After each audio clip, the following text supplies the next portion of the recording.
सभी विद्यार्थियों को मेरा नमस्कार। प्यारे विद्यार्थियों, लक्ष्मण मूर्छा और राम का विलाप इस कविता का आज अगला काव्यांश पढ़ते हैं। पर बेटा ध्यान दें, जो आज का काव्यांश पढ़ाया जा रहा है आपको, ये चौपाई नहीं है, इसमें लिखा भी है सोरठा। आप अपनी किताब में भी देख लें, वहाँ पर भी स्पष्ट लिखा होगा कि ये सोरठा है। 4 चरण इसके होते हैं। तो बेटा इसकी परिभाषा तो पूछी नहीं जाती है एग्जाम में। हाँ, जो मैंने आपको पहले कहा था, इतना जरूर पूछा जाता है कि मान लीजिए ये काव्यांश एग्जाम में आया है, उसके बेस पे प्रश्न पूछे गए हैं, तो उसमें एक प्रश्न का मतलब ये भी बन जाता है कि यह काव्यांश किस छंद में है। तो बेटा कंफ्यूज मत करना, कहीं आप सोचेंगे कि वह सारी चौपाइयाँ हैं वो। तो ये वाला सोरठा है। और आप इसकी अधिक जानकारी के लिए, मैंने कि ये सिलेबस में तो नहीं आता है कि क्या परिभाषा क्या होती है, कितने मात्राएं होते हैं कि इसके 4 चरण होते हैं। इसमें मात्राओं का ज्ञान होता है कि पहले और तीसरे चरण में 11-11 मात्राएं और दूसरे और चौथे चरण में 13-13 मात्राएं। अब जैसे अ अक्षर है या क अक्षर है, उसकी 1 मात्रा मानी जाती है, और आ अक्षर है या का अक्षर है, उसकी 2 मात्राएं मानी जाती हैं। तो इसकी जानकारी के लिए आपकी किताब में भी ये दे रखे हैं, आप वहां से पढ़ सकते हैं। आपको केवल ये याद रखना है, ये सोरठा छंद है। तो बेटा इसमें आप प्रसंग चेंज भी कर सकते हैं, और चाहो तो वही प्रसंग भी माना जाएगा। थोड़ा सा आपको 2 बातें क्लियर कर दूं। विलाप और प्रलाप 2 शब्द हैं जो आपको समझने जरूरी हैं।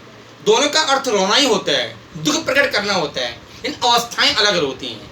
हम सामान्य जीवन में भी देखें बेटा, कभी कभी हमें बहुत ज़्यादा दुख होता है, कुछ अनहोनी हो जाती है, ऐसी घटना हो जाती है कि हम क्या करते हैं, अपना माथा पटकते हैं, रोते हैं, बहुत ज़्यादा रोते हैं। उसे कहते हैं प्रलाप।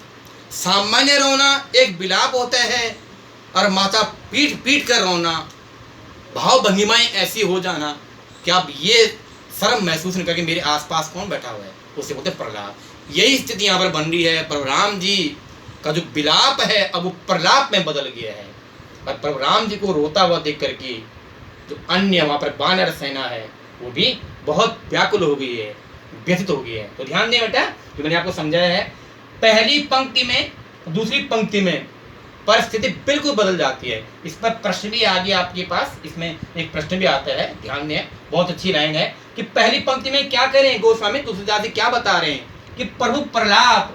मैंने कहा था प्रसंग चेंज भी कर सकते हैं। क्या लिखते हैं आप लोग इसमें प्रसंग कि प्रस्तुत सोरठा में गोस्वामी तुलसीदास जी ने प्रभु राम जी के विलाप को प्रलाप में दर्शाया है। अर्थात इस काव्यांश में, इस सोरठा में प्रभु श्री राम जी का जो विलाप की अवस्था है, अब वो धीरे धीरे प्रलाप में बदल गया है। अर्थ देखें ध्यान से, प्रभु प्रलाप, प्रभु श्री राम जी के प्रलाप को सुनकर कान किसके, विकल भये वानर निकर। वानर बोला गया वानर, निकर बोला गया सेना के लिए, झुंड के लिए, वानर सेना, बंदरों की सेना। विकल मनी व्याकुल, पीड़ित, परेशान, भय हो गए हैं। क्या कह रहे हैं गोस्वामी तुलसीदास जी कि प्रभु राम जी के प्रलाप को सुन करके जब लक्ष्मण अचेत अवस्था में घायल पड़े में, हनुमान जी संजोरी बूटी लेने जा रखी हैं, कहाँ, सुमेरु पर्वत पर। आपने बहुत प्रश्न बीच में पढ़ लिया होगा।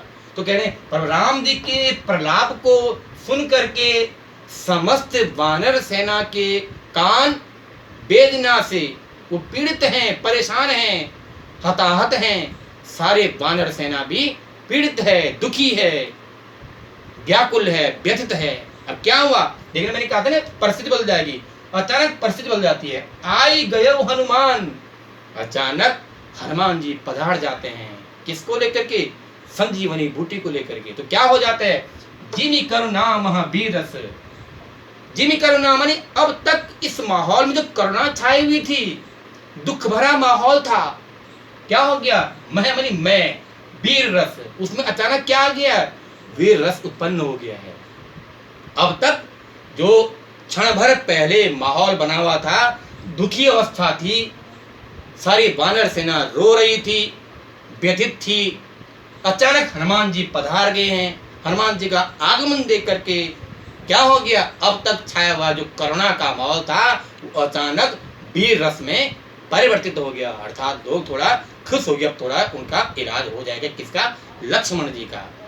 तो बेटा ऐसी ही आप व्याख्या लिखें जैसा हम आपको वीडियो में समझा रहे हैं। काव्य सुंदर ध्यान से लिखें। अवधि भाषा, बड़ी की मात्रा, अवधि लिखना है आपने, करुण रस लिखना है आपने। उदाहरण जहाँ पर अलंकार है वहाँ पर अलंकार लिखना है और सोरठा छंद लिखना है। इसका ध्यान रखें। इससे आगे बेटा हम अगली वीडियो में समझाएंगे। धन्यवाद।